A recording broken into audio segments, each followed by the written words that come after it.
everyone. Welcome back to the Animal Aspirations podcast. We're back from spring break, so tune in. A podcast sharing conversations with veterinary students, professionals, and people working across different animal-related careers. Our goal is simple. It's to educate, inspire, and diversify the veterinary profession. Today, we're joined by Shreya to talk about her journey so far as a vet student and the things that she does behind the scenes to help with the climate. So let's get into it. Okay, Shreya, could you please give us a bit of an introduction about yourself? Sure. I'm currently a fifth-year vet student at the University of Cambridge. I'm from an Indian background traditionally. My parents came through the kind of the East Africa route, so we've got kind of roots in Uganda, Tanzania, Kenya, that sort of area. And yeah, also like second-generation immigrant, so that obviously plays into it because vet med is a slightly strange place when you're a person of colour. But yeah, I guess I've ended up working a little bit in sustainability outside and hopefully in the future alongside my kind of vet studies and vet career. So yeah, not entirely sure what kind of vet I want to be, but yeah, that's a bit about me. Nice. I know you just said you don't know what kind of vet do you want to be, but Yeah. what kind of animals are you drawn towards at the moment, or what kind of work? Yeah, it's difficult because I love all animals, I really do. But I find small animals hard because I don't like being indoors all day. And I also have found so many ethical challenges with it. People are so I think without paying for healthcare in the UK, it's really hard to understand what healthcare actually costs. And so Mhm. I've found there are so many ethical problems with smallies for me. I struggle with farm, although I really enjoyed farm placements because I'm vegan and a vet student. And so those things can sometimes seem a little bit incompatible. I don't think they are, but not sure about that. And then equine, also really loved equine experience, but I'm not too sure about that also. So I think I may end up, I have no idea, basically. I'll decide as I go, Yeah. but I'm considering possibly working on food systems with an NGO or in terms of policy or something, which, yeah, that also has its problems. I'm not sure, and I feel like hopefully that's a bit relatable.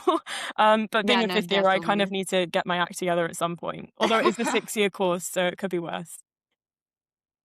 Yeah, But no, I feel like vet med is the place, like, if you want welfare and ethical, like, dilemmas and things to reflect on, like, you made it to the right industry. yeah. You also discussed a bit about sustainability. Like, what first got you interested in sustainability and climate advocacy? Yeah, I think it's something I've always felt a strong connection to nature. I'm happiest outdoors in places that feel wild and like most close to what I think the earth should look like. And so it's always been something I've felt strongly about. But I don't know, the community I grew up with and school, it wasn't really a thing. Like I grew up in the time when kids were like striking off of school like Fridays for Future, but I never saw that around me. I didn't have any like school kids or like none of my friends were of that kind of mindset. And I was raised vegetarian for ethical reasons, and I felt really strongly about that. And I learnt more, I think, about the environmental consequences as a side avenue of entering kind of a vegan diet and transitioning to more plant-based food and living. As I learnt more about food systems in terms of my ethics, I also learnt more about the kind of the emission side of things. And so it just seemed a bit nonsensical to me. And I was kind of picking up on all these hypocrisies in the ways that we view things and the way that we act. And so I think that's what got me into it. But to be honest, I had done nothing to do with sustainability before uni. My whole first year, I was so overwhelmed with vet med. I hadn't done anything to do with sustainability then either. It was kind of just by chance that a student who was graduating that year, he was a fourth year engineer. He was finishing up his time at Cambridge, and at Cambridge we have this weird college system. So it's like there's 31 Harry Potter houses, and you sort of like live there and eat there. And technically, I guess a lot of your friends end up being from there. Everyone does different subjects. So there are only two other vets in my year in my college. So you kind of meet a lot of different people through that. And he had sort of been involved in an environmental society within the college. And he was kind of looking to see if anyone wanted to take it on. And I just thought, okay, well, there's no one else. I guess I'll give it a go. And so I learned a little bit from him. And then I found some younger students the next year who wanted to help. And I guess that was my way of getting some sort of foot in the door. And again, Cambridge is a really weird and unique place. I mean, it's a love-hate relationship, to be honest, because with the college system, they all have their own unique sets of policies. And the Central University has its own set of policies, and all the different schools and departments and faculties have their own policies too. And nothing that the Central University does trickles down to the colleges or the departments. And that's a Mhm. big problem because that means there's no consistency. some colleges are doing really progressive things, but they don't want to publish that. And so you as a student don't know, no one else knows because they're scared, I guess. But the whole power of going to a place like Cambridge is telling people that we're doing this thing and hoping other people learn from that. And so I guess it was a steep learning curve. And there was a brilliant zoology professor within my college who, in my first meeting with college, because I asked if I could sit on a meeting through my role as running this environmental society, he kind of picked up that I was, trying to speak up and I don't know, he created a space in that meeting which was so alien to me. And again, I'm a vet student, I'm at first year, I have no background in environmental science or anything. And yet I somehow felt empowered to speak up, particularly about catering, because I just thought there was more we could be doing. And yeah, there's a lot more backstory. But this one professor, he sort of took me aside afterwards and said, you absolutely should feel like you can speak up in these settings. You're a stakeholder in this college, in this university. And he offered to kind of meet with me separately to give me the lowdown on what was happening. And so it was through meeting individuals that could teach me things. It kind of went from there. So yeah, I think that's, I guess, how I first ended up doing it. Wait, that's really cool because we were gonna ask this anyway, but I think this flows really perfectly because we were gonna ask how much influence is realistic for students to have when they enter these spaces and talk about university policy, because it does feel like there's a lot of red tape you have to work through, and like you said, there's the big person and then everything flows down from there, and then here you are as a student advocate. So how does that work?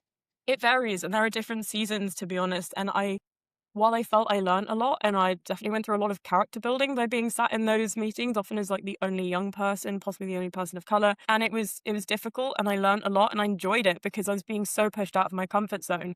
But yeah, my influence was massively limited, and I don't think anything has changed in my college for the better because of me. And Mm.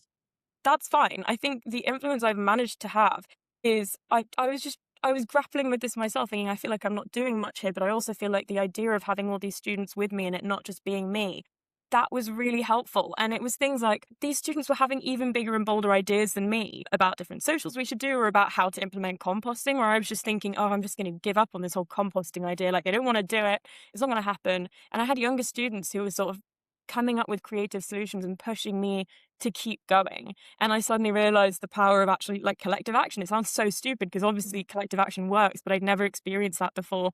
And Mm-hmm. what I then wanted to do from then, the next year, was to set up workshops, because I tried to meet other students who are running environmental groups within their colleges, not for the university, but within colleges. And there were only 2 others out of 31 colleges. And each of these colleges have 2 or more drinking societies, and only 3 in total had an environmental group. And I just thought, my God, there must been basically no student work going on within the colleges. Everyone's going straight to the uni level, not realizing that these policies don't trickle down.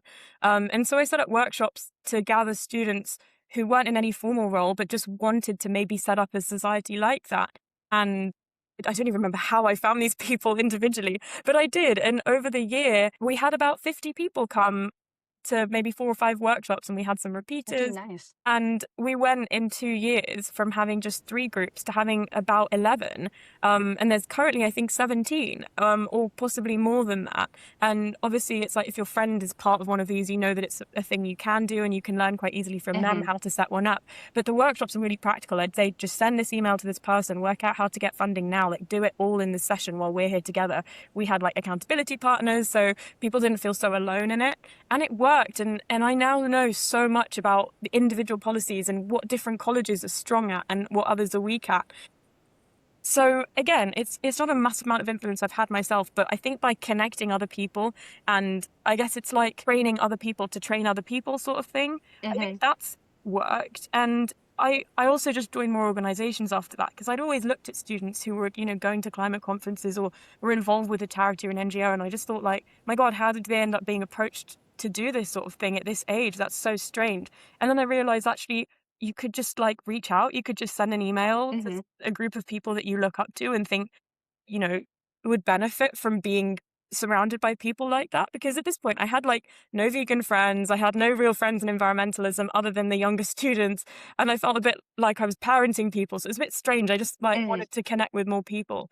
And so I ended up running the climate society that I'd been part of to start those workshops, just because I was showing up. I didn't have any particular skills or background. So I just showed up because I wanted to make friends through that group.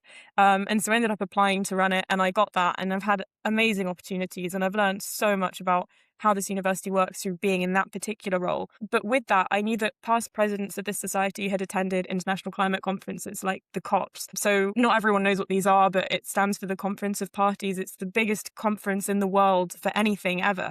And it's hosted by the UN every year, and it's been going on since the 90s, and it's meant to bring every single nation and every single party together to discuss climate change. And there are loads of streams of negotiation. So for vets, like One Health and public health is covered in Mm. sort of, and food systems. They're not as big as they should be, but food systems are being discussed in agriculture, land use. Oceans are discussed, biodiversity crisis is discussed. So I think through realizing that past presidents had gone to this conference through the university, and then I realized, my God, I'm in that position. Like, I need to monopolize on this. I need to try and find a way to get there. And the university didn't have enough spaces, but I found a charity. I reached out to them, and funnily enough, the woman that has started this charity did so in her last year at the same college as me at Cambridge. And I only found this out in my interview with her. And we got on amazingly. Like, she'd run the Vegan Society at Cambridge, and we just immediately clicked. And so I ended up going to Azerbaijan with that NGO, and I still work with them now. So that was 2 COPs ago. And yeah, it's just the power of collective action. And again, it was picking things surprisingly strategic. So the charity that I work with, it's called Climate Talk, and the way that they work is by trying to demystify climate policy for young people. So there's so many young people entering these conference spaces because it's our future that's being decided on. Again, we're stakeholders. We're these stakeholders in the climate crisis. Mm-hmm. We should feel empowered to have our voices heard. And yes, our voices are heard, but they're not really translating into written policy. So you can talk to the person who's talking to the person that's writing stuff into the actual negotiations, but there isn't a huge amount of actual power in youth at the moment. And one Mm-hmm. thing that you can do is what this brilliant organization does. It's try and de-jargonize the discussions and to report on the policy outcomes that are coming out of these conferences without the jargon, because the language is designed to be inhibitory. And only if you're uber educated and if you're within the profession and you're studying this sort of thing, can you actually interpret it all. And so, again, I've loved being part of it, and I feel so strongly about that as a mission as well. And it's so useful to other young people. And when we go to these conferences, you'll hear from the strangest people, my God, I found your webinar, or I found your papers. Like, that's so, and that's a really special thing to be part of. So it's a lot of chance, I think, that I've landed in organizations that really align with my values, and where I can meet other people that are really feel strongly about the same thing. So yeah, I think I find it hard to say no to things, which isn't the best. I need better boundaries, but it's worked out. But I think it's really cool the way that you've been able to build such a community, especially from something that wasn't so available before. You also discussed a bit about like it being difficult for like youth to like get involved with this due to like the jargon and things like that. Mm. What advice would you give to students who want to make a change but like don't know where to start, for example? Um, Learn from other people. Be willing to sit and listen. And you're not going to immediately know what your niche might be, but the more people that you speak to, and honestly, if you're trying to get into something like sustainability, people are generally good, even if you don't align on everything that everyone does. These are generally people who care about other humans, who care about the planet, and sending a little message on LinkedIn or something, like, people are really likely to respond and really likely to try and help where they can. So I would say, not in a bad way, but make the most of the fact that that's kind of in the nature of people that both work in vet med and elsewhere. They're people pleasers, and it's not the best for you if you're the one being approached and trying to help everyone. But I just think it's about people. It's about making those connections. And if you start to see a link, just have a little Google deep dive. Just do the work and take the time to try and learn about your topic online. And there are people doing crazy things. There are so many charities and organizations run entirely off of volunteers.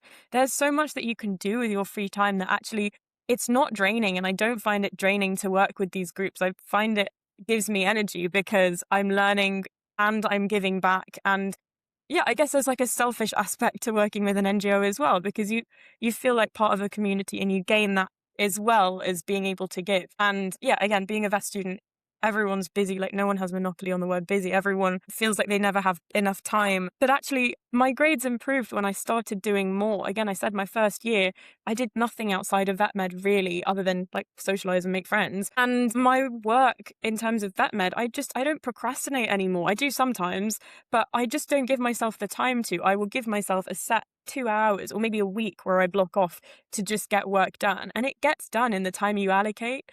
Again, it doesn't work for everyone. Some people do need to just lock themselves in a cave for like a month, and that's fine. But I tried that and it didn't work. So I wonder if more people were to try filling their time with other things that are productive like that. I'm glad those things give you energy, because I feel like we were literally just talking about this. Like, I need a nap during the day. You know what I mean? But I think that that's really cool that you've been able to find something that gives you, like, fulfills you and also gives you energy to keep up with it. Do you ever feel like you have moments of burnout, especially trying to balance like vet med and activism and like all the events you've been to, all the coordination you've done? That's a lot of work.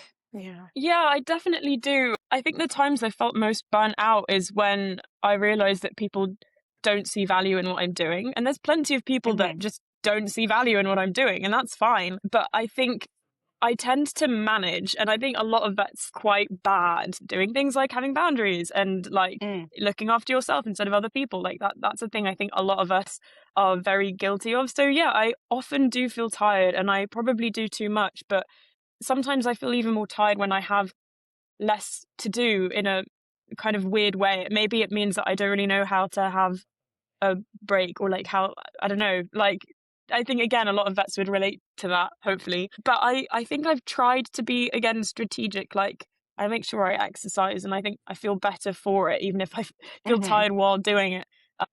And I've started things like meditation. I think that came from an extreme place of just like things were going really badly, and I saw a meditation class advertised, and I was like, I need this right now. And it did help. So I don't know. I try and balance things. It doesn't always work, to be honest. But I would say the times where I've found it the hardest is when other people are really fighting what I'm doing. I mean, I get this a lot in vet med. I think a lot of people don't think it's that important to work on sustainability because they don't see it as a vet problem, and like vets are meant to treat animals. And like for me, it's intrinsically a vet problem because the effects of climate change are going to affect how we practice and the kinds of diseases that we see. Like climate change and zoonotic disease are completely intertwined. And I mean, the causes of climate change are also contributors to problems we're going to deal with. And I think a lot of the vet sector contributes directly to climate change through unsustainable healthcare practices, but primarily through food systems. And I think we're not taught about any of that. And the fact that I get resistance from vets or vet students is proof of the fact we're not taught about it very well. But I've got it from my university too. Like I've had pushback on things I'm doing. I've had people try to not, I guess, I don't know what it is, but I was really lucky to be able to go to COP29, and I was again really lucky to get a badge for COP. So again, there's a limited quota of badges that go out to different NGOs, and you have to be an accredited NGO to get badges. And luckily the NGO that I work for did get more, and because I'm on their leadership team now, I was offered that badge. And so when I applied for a leave of absence from my university, that was denied. And I still had no explanation as to what that was. And that was not a university decision. I know what two other students who attended, it was a college decision. And so that's another weird area of where my college had the power to say no. It didn't matter what my department thought. It didn't matter what senior people at the university thought. It didn't matter what the sustainability team that I'm employed by thought. It's just individuals within my college that had the power to say no. And so I think with that being said to me and having no proper explanation, I mean, my grades are fine, like it wasn't to do with that. And it makes you just think, well, what's the point? Because I'm doing this off my own back. Like, it's my energy, like I believe in it. But if other people don't, like, God, why even bother? But I think that's again when you need more resilience and the ability to not care what other people think. It's just annoying when other people's opinions actually inhibit work that you're trying to get done. So yeah, I guess I don't have a good answer. It's the same problems everyone else has, and I need to manage it better. You discussed a bit about like the conferences and COPs. Could you tell us like what happens behind the scenes at these climate conferences that people don't usually see? Yeah, I'd say the whole thing is it's really hard to understand what they're going to be like until you're there. And for me, it was, I mean, it's a strange thing as a young person because it's good and bad to be in the room. Like, you're having to fly there, for example. And like, again, I think that's a stupid thing to bring up because you're there to discuss climate stuff and you can't have these conversations over the phone. But there is something weird about doing that. And there's also this feeling of like imposter syndrome. Like, why me? Why, um, what's the, I mean, other people would do more good or be more productive in this environment or something. But at the end of the day, I was in the room. I ended up being there. The way that they work is very strange. They're massive, absolutely massive. It can take you like 15 minutes to walk from one end of the conference hall to the other. And the timetables are absolutely hectic. There are like central negotiations. Some of them you can go into, some of them you can't. If you do go in and you're like me when I first went and you don't know all the jargon, it's really confusing. And you'll have like some guy from Japan like raise his thing and start talking, and then someone else from Argentina will start talking, and what they're saying like isn't, they're not answering each other, they're just saying their point. And then I mean, it's absolute jargon. Like, it's weird. So the negotiations are one thing, and I think as a young person, there's not much point watching them unless you're specifically reporting on them. But then there's also side events, and there are pavilions. So if you've ever been to like like a, what do you call them, like a Comic-Con type thing, it feels a bit like that. Like, I've never been to one of those, but I've been to like travel shows and stuff where there are different stations and like people are advertising their thing, like whether it's a charity or an entire country. Like, there was a UK pavilion and they host their own talks, so there's like 200 pavilions, they've all got their own like schedule of talks happening, so 8 meetings, workshops, talks, social things happening each throughout each day. All these negotiations happening, they're all overlapping, they're all happening at the same time. There's side meetings happening. If you're in a youth organization, you might be meeting with other youth organizations to try and plan what you're doing. There's just stuff going on everywhere. And I think the best place to be as a young person is in the pavilions or just meeting other young people. And so I was lucky with the charity I went with.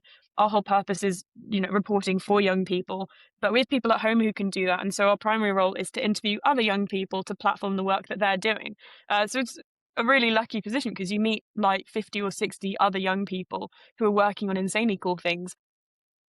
And I think the biggest thing is it's all about knowledge building and capacity building, because you can't have a hope of influencing these discussions if you haven't even seen how they work, and you can't see how they work without being there. You can learn a lot, but yeah, I mean, it's just like knowledge in general. Like, if you're trying to acquire knowledge, like, you can't do it all on paper. So yeah, hectic, really busy, full of hope when you speak to young people or Indigenous peoples, or when you listen to any of the meetings happening in like the pavilions and the side events, and then you sit in a negotiation and, you can see a petrostate delaying one kind of negotiation stream in another room so that another negotiation stream in another room can't keep talking. And like, they don't want to use the word women in their formal text. They don't want to use the word fossil fuels in their formal text. They don't want to talk about deforestation. And it's just weird. And it's also really depressing because the outcomes are never positive and they're never what you want. And the conversations you're hearing, all the right people are there, but the actual decision, I mean, you're trying to split a cake between like over 160 different people, and everyone wants different things and has different priorities. Like, it's a nightmare. And whether the system actually works or not is up for debate, but it's the best system we have right now. And we're still getting most people to the table, not everyone anymore. But yeah, it's just hectic. It's interesting they're not able to use like certain words. Did they just like omit those themselves? Like, they don't want to bring those topics up? So again, like, when different countries have different priorities, certain countries don't have the same idea of what, rights for different genders are. And in that situation, if you're trying to create a universal text that, enshrines a certain human right that another country does not want enshrined into their kind of set of values, then they're going to fight back on that.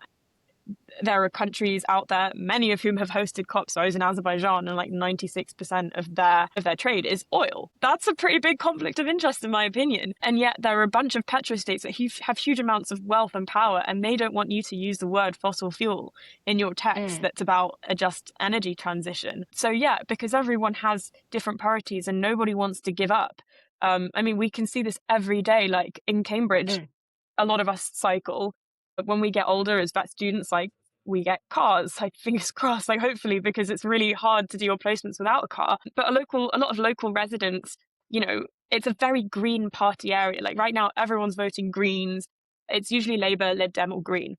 And there are so many people who will email their MP and be like, we want this, and like, why aren't you being more sustainable? And then this MP will knock on their doors and be like, well, we're trying to implement a low emission zone. We're trying to make you pay to drive your car through town, but you're the same person who votes against that, and you're not letting us pass through this policy. And it's so understandable because you've got kids, you don't want to pay £5 to drop them to school, but also Mm-hmm. we have more wealth than a lot of the world, and we're not prepared to make sacrifices for the greater good ourselves. So how can we expect another nation that's entirely dependent on oil to just give that up? You know, Yeah. it's just difficult. There's no other word for it but difficult. Mm. So just like zooming out a little, you discussed like Cambridge. Can you tell us why you chose Cambridge as your university? I mean, I didn't have masses of choice. I had Cambridge and Edinburgh, so I was very glad to have two offers because I mean, it's just so tough. Like, honestly, it's an absolute minefield. I picked Cambridge. Yeah, I mean, I have to say it's Cambridge, right? It's a unique experience. Not a lot of people get to experience it. The college system, and also like I'm from London. I didn't want to study it at the Royal Vet College. I didn't want to be in London because it's not really my place. But yeah, deciding between Edinburgh and Cambridge, the weather was part of it, the distance, the logistics, and yeah, probably just the fact it was Cambridge. Actually, another question about just to go back to the conferences, do you have like a highlight from any of the conferences that you've been to? Yeah, definitely the people. I mean, you're there for a week or so, and I've taken away friends from it. I saw some of them, like literally over the weekend. So I think it's more that reinforcement, and it completely has changed my entire trajectory of my entire life, having had that opportunity, which is why I was so devastated I wasn't able to go again, because you just have no idea what opportunities you're going to end up with, who you're going to meet, what's going to come of that. And I mean, I now work for another NGO as well, a veterinary one. And that is only because I went to that first COP that I was at. I was in a side event that was about agriculture and sustainable food systems transition. And I didn't agree with a lot of what was being said, or I had questions. So I asked one of those questions and I introduced myself as a vet student. And the girl next to me at the end, the woman, I thought she was an adult, but she was like, my God, I'm a vet student. I'm graduating from Makerere University in Uganda. And so she was another key person. Like, we never managed to meet up in person, but she said, look, I'm representing this charity. Like, you should have a look into it. And so I was at complete capacity that year because I was running the Climate Society. But when I realized I was going to pass that on to someone else, I got in touch with them and I said, look, I'm going to have something freeing out of my schedule and I would love to like work with you. And the woman who runs that is fantastic. She's such a wonderful human being. And she immediately was just had faith in me just because of the fact that I'd reached out to her. And she was like, I'm going to put you on our core team. You can join our WhatsApp. We have meetings at like 5 a.m. UK time because we're from all over the world. She's Australian. And she was like, if you want to join, join. And I haven't been able to make all these 5 a.m. meetings, but I've made like 4 or 5. And again, you just get to see, and it's called the World Veterinary Environmental Alliance. And it's a growing NGO that is aiming to work specifically on championing climate action within the vet profession by working on things like policy, education. And so it's everything that I want, but within my own profession, which is so cool. And it's still a really small thing and it's still growing. But their ambition is huge. And again, I've now managed to meet so many more people within the vet profession working on the thing that I'm interested in. So before it was like so separate from my vet career, even though I was tracking food systems policy, it did feel really separate. My whole community within climate was separate from my vet thing. But again, through meeting this one woman by chance at this conference, I've ended up working with another charity because of it. And I met some brilliant medics and medical students that work on this thing called the Planetary Health Report Card. And I, again, was in denial about having to work on vet stuff within my department because I'd struggled so much in my college and I found that so frustrating. I just didn't want to do that sort of small scale work anymore. And again, it is large scale because you're influencing the education of 500 vet students. So it is big scale, but I just sort of got a bit in my head about it. But I did decide a few months ago that I was going to go ahead with this project. And it's basically like an accreditation process for a medical or healthcare related degree to do with sustainability education. And it involves, a team of like 4 to 10 students from your course and then doing an audit of the entire curriculum from start to finish and looking at what is being covered in terms of planetary health and what isn't being covered. And I did it because I knew we would score badly. And then I knew that we could say, hey, look, we can now, improve things. And the Mm-hmm. reason I had, I guess, the license to do this in the vet department is because of the RCVS problems we'd had. And one of those points had been about sustainability education. And so I was like, hey, I'm offering this thing. You can take all the credit and it will, we'll repeat it every year. And hopefully the grade will go up because you'll have specific advice on how to implement better changes to the curriculum. And so they let me do it. They said they'd factor it in, and we've completed that now. And then there was the question of when we weren't sure if we were going to stay open, and that wasn't related to the RCVS, that was related to the university, the central Mm-hmm. university, and basically a land dispute, a whole lot of drama. But it was an idea of like, do we even bother continuing? Because it's a lot of work, and there might not be any vet school left at the end of it.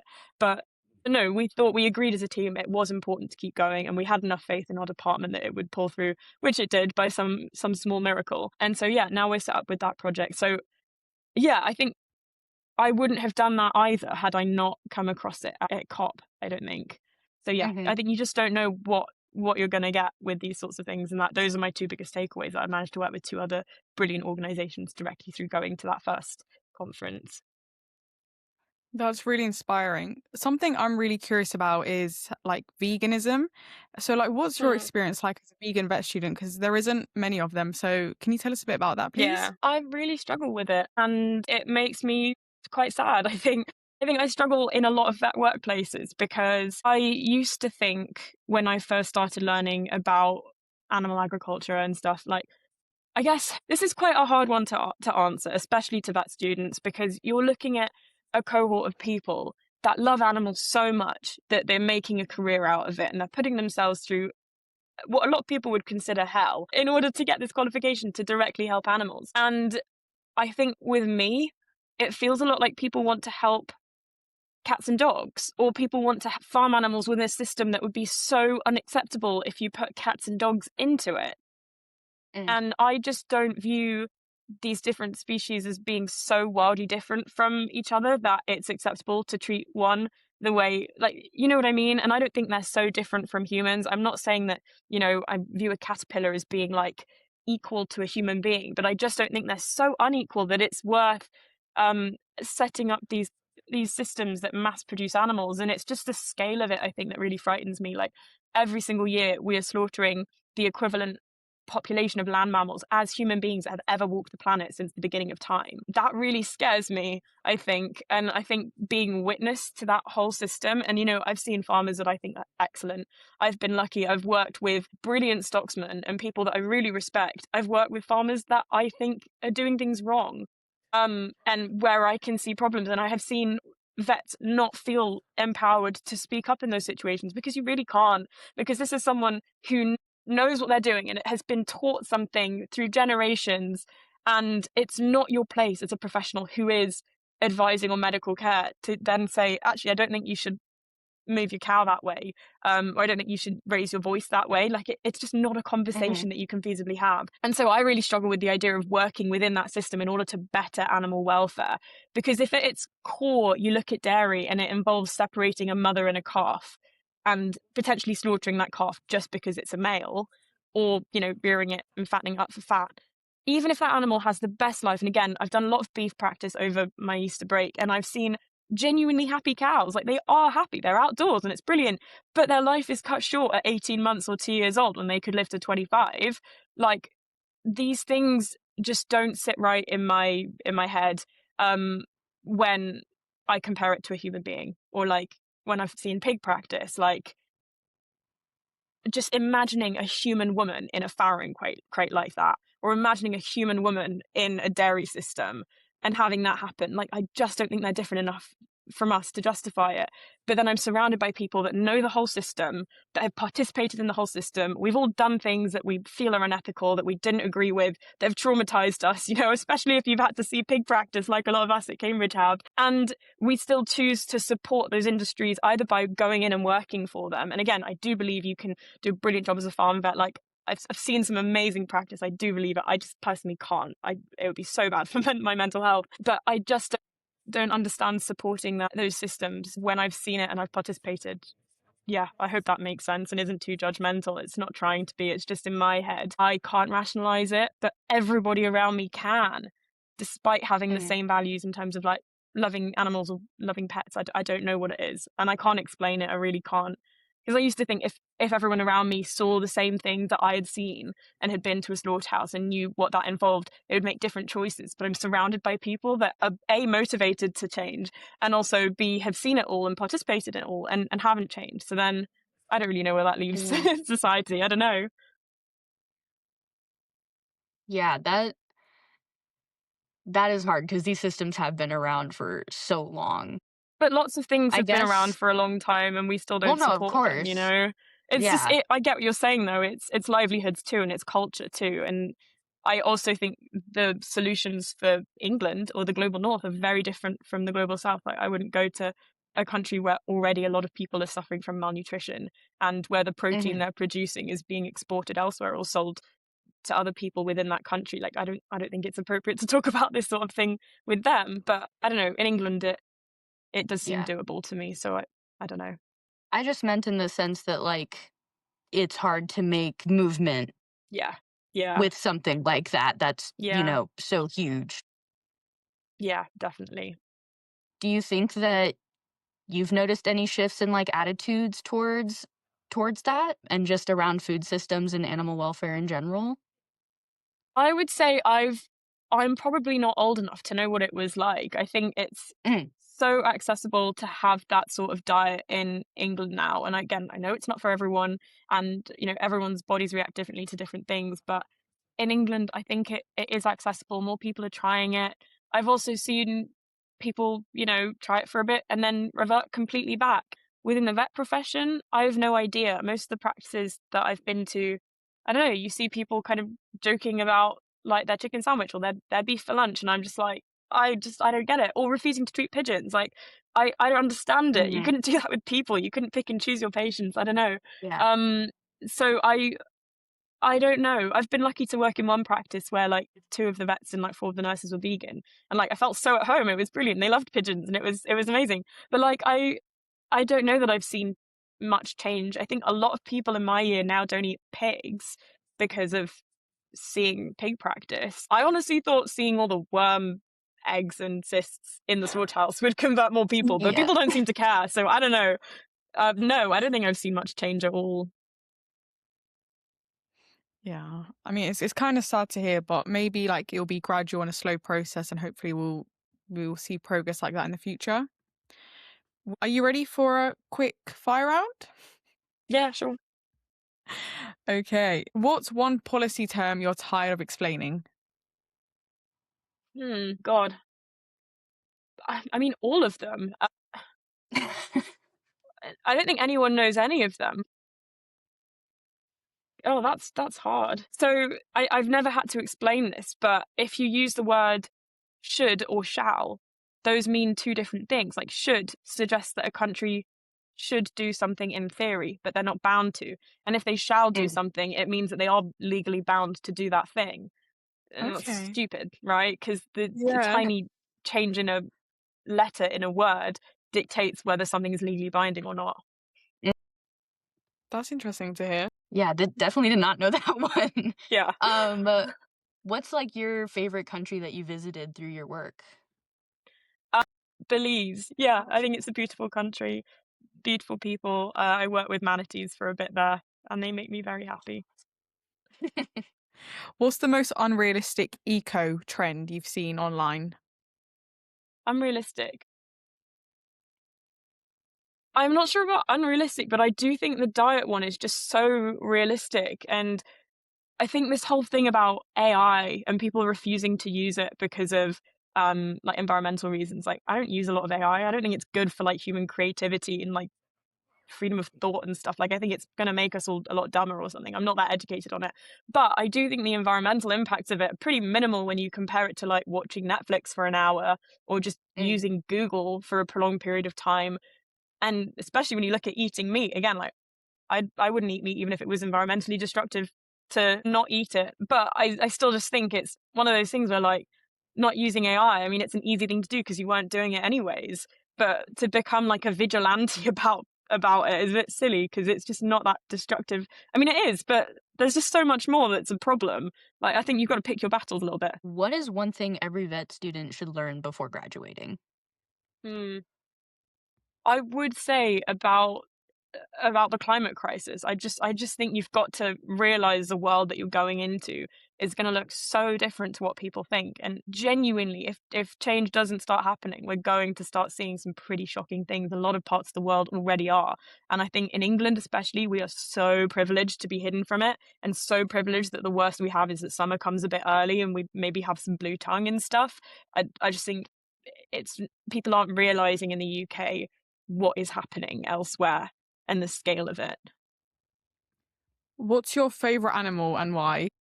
This is a good one. Definitely wild dogs, like the painted wild dogs. I've seen them before, and I knew about this, and when I have seen it, altruistic behavior.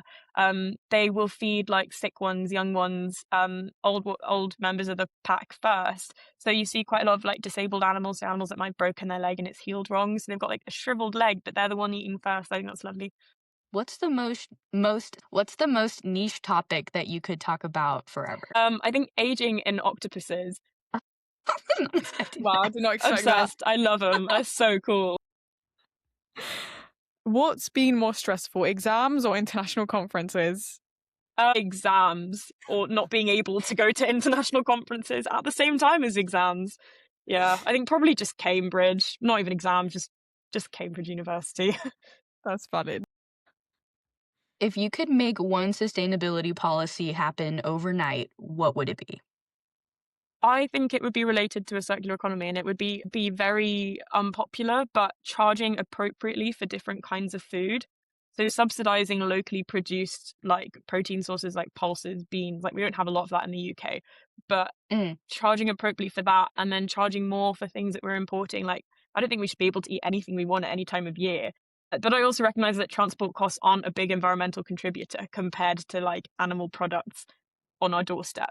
So I think charging appropriately. And I also think farmers are massively underpaid for all the work they do. The fact that you can buy a litre of milk or a pint of milk for less than it costs that farmer to produce it, the fact they're relying on subsidies, like it's a bit like Smallies owners having to struggle to explain the price of medical care because of the NHS and the fact we don't pay directly for it. I think people really haven't got an appreciation for the work that goes into producing that product. And if more money was going back into farms, then demand would decrease because it would be more expensive. So you'd use it more as a luxury. More money could go into looking after fewer animals per farm. I think paying appropriately for what you're eating would change things massively. And we're in an era where we're paying the least proportion of our income for food as we ever have before, ever, in the UK at least. So I don't know, it's not popular, and then my weekly bill would go up too in terms of food, but I do think we're really taking our food for granted. All of our food, plants included. Well, thank you so much, Shreya. That's the end of our quick fire round. Right. Thank you so much for listening to the podcast. To learn more about Animal Aspirations and the work we do, visit animalaspirations.com. And don't forget to follow the podcast so you don't miss out on future episodes. Educate, inspire, diversify. Perfect. Thank you so much. That years ago, like probably 6-7 years ago, but yeah. Stop! Children, all of you. My God. Brain-rotted students. Literally. Delete TikTok. That's the only advice I'll give anyone. It's so bad for you.